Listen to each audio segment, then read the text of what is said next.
তোমার আমার কুরবানি দ্বারা ইসলামের রনককে আরো বাড়াতে চান। তুমি আমি ইসলামের জন্য কুরবানি হতে প্রস্তুত আছি না নাই? আওয়াজ দিয়ে বলবেন এবং সত্য কথাটা বলবেন। কেন ভাঙরের মানুষ অত্যন্ত ভালো মানুষ এবং আল্লাহর ওলিদের মহব্বতের মানুষ। বলুন সুবহানাল্লাহ। ভাঙর যেমন দাদা হুজুরকেও ভালোবাসে, ভাঙর তেমন ভাঙরের জমিনে শুয়ে আছে আল্লাহর মাহবুব বান্দা, তিনাকেও পছন্দ করেন, ভালোবাসেন এবং তিনার রুহানি দোয়া ভাঙরের মানুষ তেনারা পেতে থাকেন। আর সর্বসময় এই মাটি ইনসাফের পক্ষে লড়াই করে, মানবতার পক্ষে, সত্যের পক্ষে। তার মানে ইসলাম। আমরা ইসলামটাকে অনেকে বলতে একদল ছদ্মবেশী মুনাফিক দ্বারা ইসলামটাকে শুধু ভাবিয়ে দিয়েছি দাঁড়ি টুপি নামাজ রোজার দল। কথা কিছু বুঝতে পারছেন? ইসলাম হলো একটা কমপ্লিট জীবন ব্যবস্থার নাম। ইসলাম যেমন নামাজ আছে, রোজা আছে, হজ আছে, দাড়ি আছে, টুপি আছে। যেমন আমাদের হাজী সাহেবের আম্মা হজ করতে যাবে, এটা ইসলামেরই কাজ। আমরা যেমন নামাজ পড়ি, এটা ইসলামেরই কাজ। এই মাহফিল করছে, এটাও ইসলামের কাজ। কিন্তু মনে রাখবেন, ইসলামে শুধু এতটুকু তা নয়। ইসলাম সালাম থেকে এসেছে, যার বাংলা মানে হলো শান্তি, সভ্যতা, ইনসাফ, ইনসানিয়াত, অধিকার, গরিবকে সাহায্য করা, নারীদের ইনসাফ দেওয়া। কেন আমার নবী বেটিদের নারীদেরকে জ্যান্ত পুঁতে দেওয়া হতো, আমার রাসূল বন্ধ করেছেন। নাম ইসলাম। জোরে বলুন সুবহানাল্লাহ। ইসলাম পৃথিবী থেকে সন্ত্রাসকে মেটাবার নাম ইসলাম। জোরে বলুন সুবহানাল্লাহ। কেন আমার নবী যখন এসেছিলেন তৎকালীন সময় পৃথিবীতে সন্ত্রাস ভরেছিল। ক্ষমতাশালীরা গরিবদের ঘরে শোষণ করত, গলায় লোহার বেড়ি পরিয়ে রাখতো। শোনো আমার যুবকরা ইতিহাসটাকে। পায়ে বেড়ি পরিয়ে, কোমরে বেড়ি পরিয়ে বাজারে টেনে নিজে বিক্রি করা হতো। মক্কা একটা মেলা হতো, মেলাটার নাম হলো ও কাজের মেলা। ওই মেলায় গরিবের ঘরের ছেলে মেয়ে বিক্রি হতো, ধনীরা এসে খরিদ করত। গরিব ছেলেগুলোকে ঘরে নিয়ে যে গৃহপালিত পশুদের উপরে যেমন অত্যাচার অনেকে করে, ওরকম অত্যাচার করত, নারীগুলোর দেহ শোষণ করত। এইগুলো মিটিয়ে দিবার নামও ইসলাম। জোরে বলুন সুবহানাল্লাহ। তাই ইসলাম, আল্লাহর কোরআন বলছে কুনতুম খায়রা উম্মাতিন উখরিজাত লিন-নাস তা'মুরুনা বিল মারুফ ওয়া তানহাউনা আনিল মুনকার। ইসলাম নাই কাজ করা, নাইয়ের পক্ষে থাকা, নাইকে সাপোর্ট করা, নাই প্রতিষ্ঠিত করা, নাইয়ের হয়ে কথা বলার নাম হলো ইসলাম। জোরে বলুন সুবহানাল্লাহ। অপরদিকে ইসলাম, কোরআন বলছে অন্যায় না করা, অন্যায়কে মিটিয়ে দেওয়ার নাম হলো ইসলাম। জোরে বলুন সুবহানাল্লাহ। আমাদের সৃষ্টিকর্তা কে? একটু বলুন। আল্লাহ।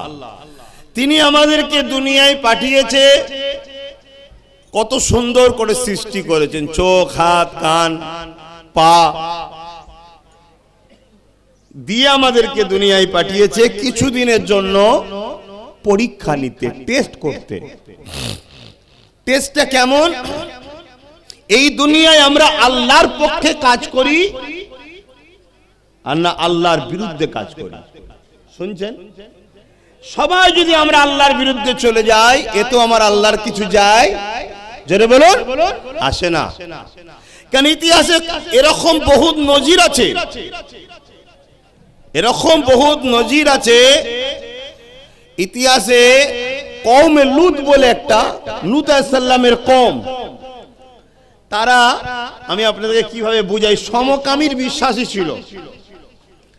এত অত্যাচার করেছিল জমিনের উপরে। নবী লূত আলাইহিস সালাম তাদেরকে বুঝিয়েছিল যে তোমাদেরকে আল্লাহ পাঠিয়েছে দুনিয়ায় পরীক্ষা নিতে, আর তোমরা সেই আল্লাহর বিরোধী করছো, অন্যায় করছো, পাপ করছো, আল্লাহ যেটা অপছন্দ করে সেটা করছো, আল্লাহর আযাব আসবে। তারা বড় অহংকারের সাথে বলেছিল তোমার আল্লাহর আযাবকে আমরা রুখে দেব। শুনছেন তো? আমার আল্লাহ ওই লূত আলাইহিস সালামের কওমকে আসমান থেকে পাথর নিক্ষেপ করেছিল, তাদেরকে সেই পাথর নিক্ষেপ করে তাদেরকে শেষ করে দিয়েছিল। এমনকি লূত আলাইহিস সালামের স্ত্রী, তিনি একজন নবী ছিলেন, তিনার স্ত্রীও ছিল ভেতরে ভেতরে ওই বদমাইশ শয়তানদের দিকে, তাকে আল্লাহ পাথর বানিয়ে দিয়েছিল। সেই হালে এখনো সেইভাবে দাঁড়িয়ে আছে। বলুন আল্লাহু আকবার। এর মানে হলো আল্লাহ তিনি যিনি সবথেকে মহান। হযরতে সামুদ আলাইহিস সালাম তিনি তিনার কওমকে বুঝিয়েছিল। তখন সামুদ আলাইহিস সালামের কওম অহংকার করে বলেছিল সেই লূতের উপরে, নূহ আলাইহিস সালামের উপরে, তার কওমের উপরে যে অত্যাচার এসেছিল, ওই অত্যাচার তো যত অত্যাচারী আসুক আমাদের কিছু করতে পারবে না, কারণ তারা এত শক্তিশালী ছিল, বড় বড় পাহাড়কে কেটে ঘর করে তার মধ্যে থাকতো। তাহলে কত ক্ষমতাশালী বুঝতে পারছেন? আর সেসবগুলোকে রিসার্চ করে আজকের বড় বড় ইঞ্জিনিয়াররা বলছে এত সুন্দর কারিকার্য করে পাথর কেটে পাহাড়ের ভেতরে ঘর তৈরি করা, এটা আজকের বিজ্ঞানও পাচ্ছে না। তাহলে কত শক্তিশালী, কত উন্নত তারা ছিল। কিন্তু আল্লাহ পাক একটা আওয়াজ দিলেন, আওয়াজ, যে আওয়াজে যেখানে যেখানে তারা লুকিয়ে ছিল সেই আওয়াজ তাদেরকে যে অ্যাটাক করলো, তারা সেই আওয়াজের কম্পনে, আওয়াজে চোটে তারা সব সে জায়গায় মারা গেল। শুনছেন ভাই? তাহলে ইতিহাস আমাদেরকে প্রমাণ দিয়েছে যুগে যুগে একদল জালিমরা জুলুম করেছে, আল্লাহ তাদেরকে আযাব গজব দিয়ে ধ্বংস করে দিয়েছে। আমাদেরকেও আল্লাহ পাঠিয়েছে উম্মতে মুহাম্মাদি করে, আমাদের উপরে আল্লাহ স্পেশাল ইহসান করছে। কি? আমরা যত বড়ই জুলুম করি, আল্লাহ আমাদেরকে দুনিয়ায় একভাবে একত্রিতভাবে সবাইকে আযাব দিয়ে মেরে দিচ্ছে না, কিন্তু আমাদেরও শাস্তি হাতে নাতে হচ্ছে। কিন্তু মেন আমাদের যারা অন্যায় করবে, আল্লাহর পরীক্ষায় যারা ফেল করবে, তাদের জন্য একটা বিচারের দিন আল্লাহ নির্দিষ্ট রেখেছে, ময়দানে মাহশর। তাহলে আমাদেরকে আল্লাহ পাঠিয়েছে কি জন্যে? তিনার হুকুম, তিনার রাস্তা, তিনার খুশি করার জন্য, অর্থাৎ ইসলামী জিন্দেগি কাটানো, মুহাম্মদ রাসূলের সুন্নতে জিন্দেগি কাটানো, মুহাম্মদ রাসূলের আদর্শে আদর্শিত হওয়া। শুধু মুখে দাবি করলে হয় না, বাস্তবে বলতে হবে। তবে অনেক কিছু পাপ আছে, তার মধ্যে কয়েকটা পাপ আছে যে পাপগুলো কখনো মাফ আল্লাহ করে না। তার মধ্যে একটা হলো শিরক, আর একটা হলো জুলুম। জুলুমকারীকে আল্লাহ কখনো ছাড়ে না, তার বিচার হবেই। কথা বুঝে আসছে? এবার টাইমটা কি? আমার থেকে বেশি ভালো যিনি আযাব দেবে, যিনি শাস্তি দেবে, তিনি জানেন না, জানেন না। অতএব তার উপরে ধৈর্য রাখতে হবে, এটা হচ্ছে হাকিকাত। আজকে মিডিয়া খুললে, ফেসবুক খুললে, ইউটিউব খুললে একটাই জিনিস দেখা যাচ্ছে, বিশ্ব জুড়ে মুসলমান লাঞ্ছিত, অপমানিত, পদদলিত, বেইজ্জতি হচ্ছে না, হয়নি? আবার একটা জিনিস দেখা যাচ্ছে কি, এই মুসলমানদের মধ্যে একদল মুসলমান যারা মুসলমানকে বেইজ্জতি করছে, লুটছে, মারছে, হত্যা করছে, তাদের সঙ্গে বিভিন্ন পার্টিতে নাচছে, ভালো মন্দ খেয়ে ফুর্তি করছে। পাওয়া যাচ্ছে না, যায় না। আজকে দেখুন, আমরা মিডিয়া খুললেই দেখছি কি প্যালেস্টাইনের উপরে বড় বড় বোম চার্জ করে নিরীহ বাচ্চা, নিরীহ মানুষগুলোকে হত্যা করছে। করছে না, করে না? দেখছেন না, দেখেন না? যারা করছে, আবার অপর দিকে দেখুন তাদের সঙ্গে বিভিন্ন আরব দুনিয়ার রাজা মহারাজারা বড় বড় পার্টিতে নাচছে। এটা দেখছেন না, দেখেন? বলুন বলুন। তাহলে আমাদের সামনে দুটো দিক আছে, একটা হলো মুনাফিক, আর একটা হলো প্রকাশ্য দুশমন। প্রকাশ্য দুশমন আমাদেরকে মারার তখন সাহস পায় যখন মুনাফিক প্রকাশ্য দুশমনকে রাস্তা করে দেয়। আমার কথা বুঝতে পারছেন তো আপনারা? এটা একটু বুঝুন। প্রকাশ্য দুশ্মন যখন রাস্তা মারার সাহস পায়, যখন মুনাফিক তাকে রাস্তা করে দেয়। মুনাফিককে হুবাহুব দেখতে মুসলমান লাগে, মুনাফিককে হুবাহুব দেখতে মনে হয় নবীর উম্মত, মুনাফিককে দেখলে মনে হয় হুবাহু ইসলামেরই অনুসারী। কিন্তু দেখুন, যারা আমার নিরীহ ভাইগুলোকে মারছে, নিরীহ ভাইদের পক্ষে তো দাঁড়ালো না, তাদের কোনো কথা বললো না, উপরন্তু সেই মুনাফিক গুলোকে বড় বড় পার্টি দিয়ে আনন্দ ফুর্তি করে খাচ্ছে। ঠিক না বেঠিক? এটা দেখা যাচ্ছে না, যায় না? এটা হচ্ছে ন্যাশনাল লেভেলে হচ্ছে, ইন্টারন্যাশনাল লেভেলে হচ্ছে। এই যে হাজার হাজার মা ঘর বাড়ি ছাড়া, হাজার হাজার বাচ্চা নাচ দেখছি আমরা, দেখছেন না? দেখেন না? এগুলো দেখে কি আপনারা ভেঙে পড়ছেন, ঘাবড়ে যাচ্ছেন? এটা কি নতুন জিনিস? কথা বলুন না।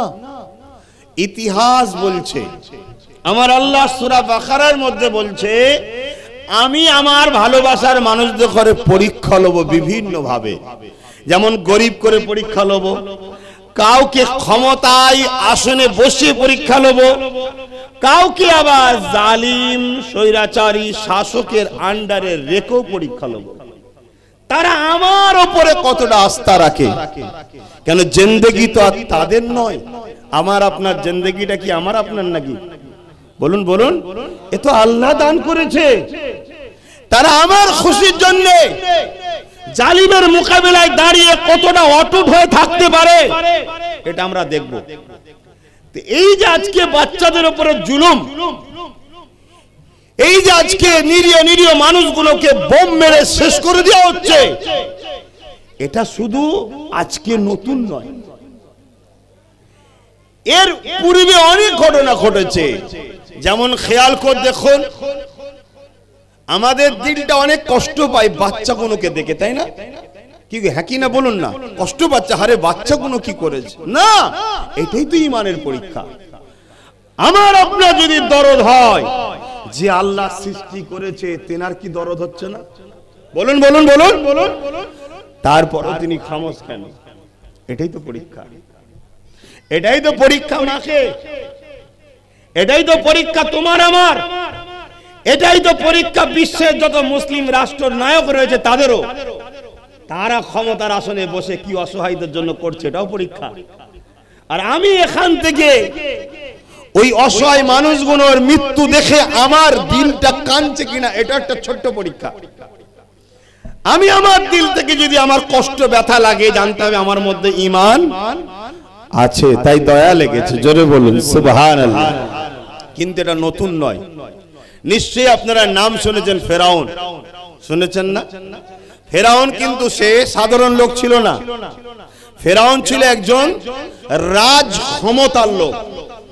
তার হাতে রাজ ক্ষমতা ছিল, পাওয়ার ছিল। সে কি করেছিল? ক্ষমতার জোরে মানুষকে তার গোলাম বানিয়েছিল। এক কথায় বুঝতে পারবেন, তার উপরে কথা বলার কোনো রাস্তা নাই। তার ফোর্স রয়েছে, তার মিলিটারি রয়েছে, তার পুলিশ বাহিনী রয়েছে। আপনারা যে ভাষাগুলো বুঝবেন সেই ভাষাই বলছি। সেই ক্ষমতা দিয়ে ফেরাউন মানুষকে নিজের গোলাম বানিয়েছিল, কৃতদাস দাসী বানিয়েছিল। মানুষের উপরে জুলুম করত, অত্যাচার করত। মানুষ যদি একটু কেউ ভালো মতো কিছু করত, সঙ্গে সঙ্গে তার উপরে নতুন করে কর চাপিয়ে দিয়ে সেগুলোকে লুটে নিত। সবসময় গরিব বানিয়ে রাখতো মানুষকে, সোজা হয়ে দাঁড়াতে দিত না, মেরুদণ্ড ভেঙে দিত, যাতে করে আমার বিরুদ্ধে কেউ কথা না তোলে। শুনছেন? আর আমি যতটুকু ভিক্ষা দেবো ততটুকু এরা খাবে। আর দিনের শেষে ফেরাউন নিজের একটা করে ছবি পাঠালো বাড়ি বাড়ি। আমি কোরআন বলছি, শুনছেন তো? আমার আল্লাহ আমার নবীকেই ওয়াকিয়া শুনিয়েছে, এই ঘটনা শুনিয়েছে। আমি আপনাকে শোনাচ্ছি সেই আল্লাহর কথাটাকে। বাড়ি বাড়ি ফটো পাঠিয়ে দিয়ে বললো যে এটাই হলো তোমাদের মালিক, তোমাদের রব, তোমাদের আল্লাহ, এটাকে তোমরা মানো। যারা দৈনিক কোন রকম ভাবে ফেরাউনের দয়া একটু খেতে পায়, তারা চিন্তা করে দেখলো আমি তো কমজোর, আমি তো ফেরাউনের বিরুদ্ধে লড়াই করতে পারবো না, আর যদি আমি না মানি খাবারটা পাবো না, জানটা চলে যাব। এই মেন্টালিটির মানুষরা ফেরাউনকে খোদা বলে মেনে নিল। আর এই গরিবদের মধ্যে আবার এক শ্রেণীর মানুষ বলল, আরে মরে যাব তবুও ভালো, আমার সৃষ্টিকর্তা আল্লাহর সঙ্গে ধোঁকা দেবো না, তিনি আমার মালিক। জোরে বলুন সুবহানাল্লাহ। দুটো জিনিস হয়ে গেল, দুটো রাস্তা তৈরি হয়ে গেল। ফেরাউন দেখলো আমার রাস্তার কাঁটা, কিছু লোক হয়ে দাঁড়ালো। শুনছেন তো? ফেরাউন তখন তার ক্ষমতা প্রয়োগ করে ওই যারা ফেরাউনকে খোদা বলে মানলো না তাদের বিরুদ্ধে ফোর্স চালালো, জুলুম করতে লাগলো, তাদেরকে জেলে ভরতে লাগলো, তাদেরকে হত্যা করতে লাগলো, এবং হত্যাটা জনসম্মুখী করতে লাগলো। জুলুমটা লোকের সামনে করতে লাগলো, যাতে করে দেখে মানুষ ভয় আর কেউ না আওয়াজ, শুনছেন, তুলতে না পারে। বাবা দরকার নেই, ফেরাউনের বিরুদ্ধে কথা বলবো না। দেখলি ও বলেছিল ওকে কি মার মারলো, বলেছিল বলে দেখলি ওর ঘর বাড়ি সব ভেঙে ফেললো, বলেছিল বলে দেখলি ওকে নিয়ে যে গরম বালিতে শুইয়ে বুকে ভারী পাথর চাপিয়ে দিল। এই ভয়টা তাদের মাথায় ঢুকাতে চাইলো, শুনছেন। কিন্তু আল্লাহ তার কুদরতকে বোঝে। এই জমিনের উপরে সব সময় একদল লোককে আল্লাহ রেখে দিয়েছে, এত জুলুম দেখার পরেও তারা অন্যায়ের মোকাবেলা করছে, করে যাবে। জোরে বলুন সুবহানাল্লাহ, আরো জোরে বলুন। যাদেরকে আল্লাহ নিজেই সিলেক্টেড করেছে, যেগুলো আমার জান্নাতের স্পেশাল বান্দা। শুনছেন ভাই? আপনি দেখে ভাবতে পারবেন না এই ছেলেটা আল্লাহর প্রিয়। আপনার চোখের সামনে দেখবেন একজন নামাজি, মুসল্লি, দাড়িওয়ালা, টুপিওয়ালা, মুফতি, মৌলানা, ভালো ঘরের ছেলে, সে দেখবেন ফেরাউনের সঙ্গে একসাথে বসে খানা খাচ্ছে। আর একটা সাধারণ খেটে খাওয়া গরিব ঘরের ছেলে, হয়তো তার মধ্যে অত ধর্মের জ্ঞানও নেই, কিন্তু সে সব সময় দেখুন অন্যায়ের বিরুদ্ধে দাঁড়িয়ে যাচ্ছে। আল্লাহ তাকে পছন্দ করেছে। জোরে বলুন সুবহানাল্লাহ। এইটা দেখে ফেরাউন তার যত ক্ষমতা আছে সব ক্ষমতা প্রয়োগ করে। তখন এই মজলুমগুলো আল্লাহর কাছে সাহায্য চাই, আল্লাহ এমন একজন কাউকে দেন যার বরকতে, খুব ভালো করে বুঝবেন, যার বরকতে আল্লাহ আমরা যেন কামিয়াবি পাই, একদিন ফতে হয়, এই জুলুম থেকে আমরা চিরতরে যেন একদিন রেহাই পাই, এমন একটা কাউকে আমাদের মাঝে পাঠান। জোরে বলুন সুবহানাল্লাহ। মুসলিমের দোয়া কবুল হলো। আল্লাহ পাঠাচ্ছেন কাকে? মুসা আলাইহিস সালামকে আল্লাহ পাঠাচ্ছে। মুসা নবী দুনিয়ায় আসছে। এই খবরটা সে অনেক জুলুম করেছে, তার জুলুমটা উরুজে একদম শেষ লঙ্গে চলে গেছে। কি? মুসা সাল্লাম আসছে দুয়ার বিনিময়ে, আল্লাহ তাকে পাঠাচ্ছে। আর ফেরাউনকে কেউ জানিয়েছে যে একটা বাচ্চা আসছে। শুনছেন? একটা বাচ্চা আসছে যে তোমার এই শয়তানি, অসভ্যতা, জুলুমের ক্ষমতাকে শেষ করে দেবে। জোরে বলুন সুবহানাল্লাহ।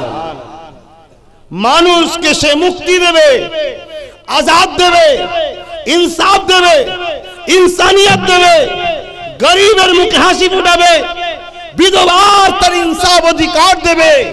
একজন আসছে। এই কথা শুনে ফেরাউন এত ঘাবড়েছিল। জুলুমটা কমিয়েছিল না বাড়িয়েছিল? জোরে বলুন। আজকেও পৃথিবীতে ছোট ছোট এমন জালিম আছে না নাই? ঠিক তেমনি এদের কাছেও মেসেজ আছে যে একজন আসছে, ইমাম মেহেদী আলাইহিস সালাম। এই মেসেজটা পেয়ে এরাও পাগল। আর আমাদের সমাজেও যারা জালিম তারাও মনে করে যে তাদেরই উত্তরসূরি, নবীদের সুন্নতে চলা, আমাদেরই কোন পরিবারের সদস্যকে দেখে এরাও পেরেশানে আছে। এইটা যুগ যুগ ধরে এই সিস্টেমটা চলে আসছে, এটা নতুন নয়। তা ফেরাউন কি করলো? প্রত্যেকের বাড়িতে দুটো করে ফোর্স লাগিয়ে দিল, প্রশাসন। কি पुत्र खुदा की अज़मते क्या है, मोहम्मद मुस्तफा जाने। मकामे मुस्तफा क्या है, मोहम्मद का खुदा जाने।